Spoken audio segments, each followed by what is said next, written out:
If you're the type of person who spends lots of time focusing on your training and going to the gym to build strength and muscle for your ideal physique, but you haven't seen the transformation that you envisioned, this episode's for you. Because today I'm explaining how the critical path method, an engineering principle, clarifies why bodybuilders and marathon runners train so differently and how this applies to your fitness journey.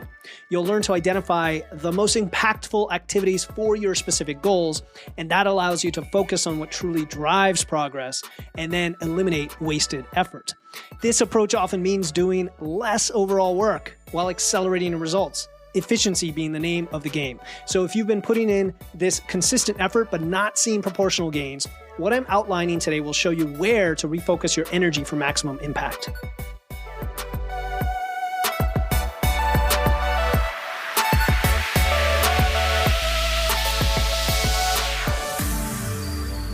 Welcome to Wits and Weights, the podcast that blends evidence and engineering to help you build smart, efficient systems to achieve your dream physique. I'm your host, Philip Pape, and today we're dissecting a question that puzzles many people who are into this fitness and strength training. Why do different people with different goals, like bodybuilders and marathon runners, train in such radically different ways, such that they get different results? It might seem obvious, but it's not, because you are probably one of those in the camp who lift weights, who want to build muscle, want a better physique, and you're a bit frustrated because it doesn't seem to be going the way you expect. So we are going to use the critical path method, CPM, a tool from project management, to break down these contrasting approaches and show you how to apply this principle to wherever you fall on that spectrum to optimize your own training regimen. And of course, before we dive in, if you're finding value in these engineering-inspired insights and episodes, hit the follow button. Just push follow right now so you get notified of future episodes, you don't miss them, and it helps others discover the show. And as a bonus, if you'd like to give a rating and or review in the podcast app you're listening right now, I would be very grateful for that. All right, let's get into it today. And I want to talk about the paradox of the world we're in here when it comes to fitness, physical fitness. Because on one hand, we have bodybuilders. And I pick that because those are kind of the extreme example of people who are focused on consistent heavy lifting and weight training and volume, isolation exercises, compound lifts, all of it to kind of build the strongest, most developed physique they can. On the other hand of the spectrum, we have marathon runners who are purely focused on endurance, logging extensive mileage, almost to the detriment of any resistance training. Of course, we know now that fitness and strength and resistance training is helpful no matter who you are. But even if you watch the Olympics and you just look at the physiques, you can tell there's a marked difference in muscle mass and body fat and things like that. And this stark contrast, you might think, okay, that kind of makes sense because they train differently. But it's still perplexing when both are held up as a model of fitness, right? Like people are, on one hand, marathon runners are considered athletes and they're in the elite, the ones who are very competitive. On the other hand, so are bodybuilders, but they couldn't probably run in a 5K and do super well. And I say that in all kindness because I know that if they did, they would have to sacrifice some of their bodybuilding goals. So it's not an insult to them at all. It's a matter of specificity, right? How do you determine which method aligns with your objectives in the most efficient way, the most specific way, so you're not wasting time doing the things that don't really matter for your goals? And that's the important thing. I care about efficiency. I don't know about you. I'm kind of lazy in that sense. I don't want to waste time doing these other things. So here's where we bring in the critical path method, CPM. Now, in engineering, anybody who's familiar with managing projects and schedules, and this could be, hey, if you're a stay-at-home mom, if you're a homeschool teacher, you guys are some of the best at managing budgets and schedules. But in the business world and engineering, a lot of people are familiar with this concept where you have to identify the most critical tasks in your project from start to finish, that if that thing is delayed, it's going to push back the entire schedule, right? If your materials for the foundation of your house haven't arrived, you can't build a foundation of your house, and it's going to delay everything else with your house. Whereas if the siding hasn't arrived, you might have a lot of time until that happens before it matters, right? And even then, you could live in a house that has no siding for a while. You could literally live in a house without siding. So the essential tasks form what we call the critical path. And so if we apply this to this extreme of bodybuilders versus marathon runners, starting with the bodybuilders, right? The bodybuilders have a critical path that usually includes spending time in a building phase, the improvement season, some people call it, right? A gaining phase using progressive overload, resistance training, building muscle, being in maintenance or in a surplus, having sufficient protein, calories, and carbs, and plenty of recovery to just build. That's the critical path. Why? Because if you don't take that time, you'll never have anything to reveal once you diet down later. So if you forget that, it's like the foundation of the house. You're done. You have to start there at some point. Obviously, somebody who's already built muscle multiple times over their career or their life, they've gone through that already. They've built that foundation. Now, on the other hand, we have endurance athletes and marathon runners. And their critical path looks like, gradually increasing their running volume, improving their cardiovascular endurance, optimizing the economy of their running, and then properly fueling for those efforts, which may be at the detriment of, say, protein or building muscle or even strength, potentially, right? Not that those things aren't a foundation as well. And so the divergence in these two paths, these two critical paths, which are completely different goals, stems from their distinct end goals, the end result, right? The bodybuilder aims to maximize hypertrophy of their muscles. The marathon runner is focused on peak cardiovascular endurance. Two very hugely different adaptations. And where most people go wrong is they attempt to pursue multiple, often conflicting goals simultaneously. They want to build substantial muscle, but then they also want to improve their work capacity and their endurance.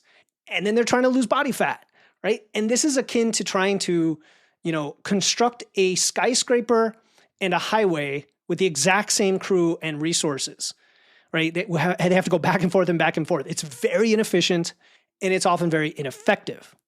And so the beauty of the critical path method is emphasizing prioritization. Like, what do you really care about, right? Like in a complex engineering project, you can't do everything at once. Same thing with your fitness journey. You have to periodize. You have to focus on the tasks that will propel you the most directly toward your specific goal. And then the training itself has to emphasize that specificity. So what does that look like? Well, first we have to know what that goal is. If you listen to this podcast, it's probably in the realm of building your physique and health, building muscle. There's an underlying reason that you're doing that, right? A deeper why. And yes, you definitely want to start there with who you are and who you want to be, who you are living the life of now, the routine that would be lived by someone who's an athlete, someone who's strong. But then you obviously have to get to the nuts and bolts of something not vague, like I want to get in shape or I want to get healthier, but I'm going to lose 20 pounds of fat or I'm going to gain 10 pounds of muscle. I mean, we need to get to some level of specificity just from a practical perspective, right? And then you want to identify the critical path for that goal. What are the non-negotiable activities? So if it's fat loss, this might include, of course, creating a calorie deficit. I mean, it's just a very simple thing that a lot of people take for granted because you get hung up on, well, I need to cut carbs, I need to cut this, or I need to increase my cardio, whatever. No, you just need a calorie deficit, however that comes in a sustainable way for you. And you need more protein to hold on to the muscle, and you have to use resistance training to maintain that muscle. So these are elements on the way with your critical path. And now that you know that, you get to allocate your resources, your time, your energy, your mental focus to those activities and those activities alone. Not to the exclusion of your family and your work and those things, but to the exclusion of other physical fitness related activities that don't get you to your goal. Does that make sense? And so then you're going to de-emphasize or, yes, temporarily eliminate activities that don't directly contribute to that goal. It doesn't mean you're never going to do them, but they take a backseat to your focus in this moment, in this period. And then guess what you do? You execute to that and you regularly assess the critical path because it's going to shift. As you progress, your needs and your goals might evolve. And they can evolve next week. I'm not suggesting that you constantly change what you're doing. I'm suggesting that as you transform, as you progress, as things happen in your life, like potentially injury or your vacation or whatever, you might need to shift those. Maybe you have a new goal you want to go after, like you want to run a 5K. Well, that's going to shift your goal. So let's say you're a 40-year-old person and you're aiming to lose 30 pounds of fat and you want to gain noticeable muscle definition. Your critical path is going to include some key things. It's going to include at some point a moderate calorie deficit that's well controlled.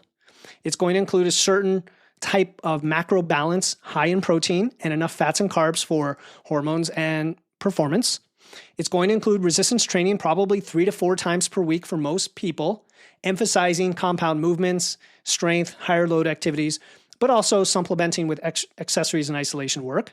It's going to include a certain amount of sleep, right? Nightly sleep that's high quality, 7 to 9 hours typically. And it's going to include some level of activity and movement daily, right? A daily step goal or some other way to keep yourself active. Now, notice what is not in the critical path for this person. Excessive cardio, overly strict calories like a crash diet would have, because that would actually be so detrimental you'd lose muscle. It doesn't include, 2-a-days. It doesn't eliminate entire food groups. It doesn't include lots and lots of running. I think I mentioned that, excessive cardio. There's a lot of things that it doesn't include. And if you're doing some of those things, even if you're doing them for fun, you still want to reassess your priority for those relative to what you're doing. I'm not saying cut fun things out. I'm just saying you're probably doing a lot of things and some things can stand to be reduced or eliminated, at least for a while. And so the power of this method extends beyond just identifying what you need to do. It's what you don't need to do. And that's where a lot of people get stuck. They try to incorporate every little fitness strategy they come across, every podcast, every idea, every tip that they hear, every 1% thing, right? From cold plunges to red light therapy, everything. And then they spread themselves too thin and then they get suboptimal results. Whereas most people just finding the few critical path things they need to do and doing them modestly consistently, right? Not even like 100% consistent, they're going to get incredible results that way, right? And so if you apply CPM, you'll find that a significant portion of what you're doing right now is probably wasteful. It's probably not necessary. And so if you can eliminate the non-essential tasks, you're going to save time and energy and you're going to get better results. And that is the definition of efficiency, because you could have a greater focus on and intensity on what really matters. And that's going to reduce your stress. That's going to give you confidence. That's going to improve your long-term adherence, which is sustainability. So again, it is not about just what to do. It's what you can skip, right? A lot of the clients that come to me are exhausted. They're trying to do it all. They're cramming in daily spin classes or cardio or boot camps. They might be lifting 6 times a week. They might be doing tons and tons of, I'll call it obsessive meal prep, obsessive calorie tracking, not kind of a more relaxed, flexible tracking that I prefer. And then when we apply this approach of what can we get rid of first, rather than what you need to do, right? I don't even want to tell you what you need to do. Let's say what not to do first and get that off your plate, give you some more resources back, give you reduced stress. Then the effort goes to where they need to be. And then you reclaim your time and energy and you start accelerating your progress because you're no longer dividing your resources. And again, that is why something like this, the critical path method, can be very effective. Strategically not doing the wrong things. That's the way I'm going to put it. Strategically not doing the wrong things so you can optimize your time and energy and basically be a super efficient, well-managed, fitness enthusiast here. All right. As you contemplate your strategy based on this episode moving forward, keep this critical path method in mind. Take out a sheet of paper, ask yourself, and write down the things that you're doing for your physical fitness, physical health, and ask yourself for each one, is this truly essential for my goal? If not, what do I do about it? Do I reduce? Do I eliminate? And if this discussion resonates with you and you're eager to identify your own critical path and you're not quite sure where to take it, I always provide free calls that you can get on with me. They're called 15-minute rapid nutrition assessments. And it's very focused, very fast paced. We look at what you're doing today, where you want to be, what are your critical path activities, and what are the things in the next 90 days that will get you unstuck so that you can accelerate your progress and have less stress doing it. So if you want to schedule that, just click the link in the show notes or go to witsandweights.com and click the big button at the top. Again, the 15-minute rapid nutrition assessment is always available. I always have spots on my calendar. And what I see is the people who sign up for these are the ones who stop stagnating. They start getting tangible progress, even when they do it on their own. I'm going to be totally honest. Not everybody signs up with me as a client. That's totally cool. If I could even get you some information that gets you moving and reduces that stress and gets you toward the physique you want, I'm all for it. So go ahead and use the link in my show notes or go to witsandweights.com, click the button at the top for the rapid nutrition assessment. Until next time, keep using those wits, lifting those weights, and remember that in fitness, as in engineering, success often comes down to identifying and following the critical path and eliminating what is unnecessary. I'll catch you on the next episode of the Wits and Weights podcast.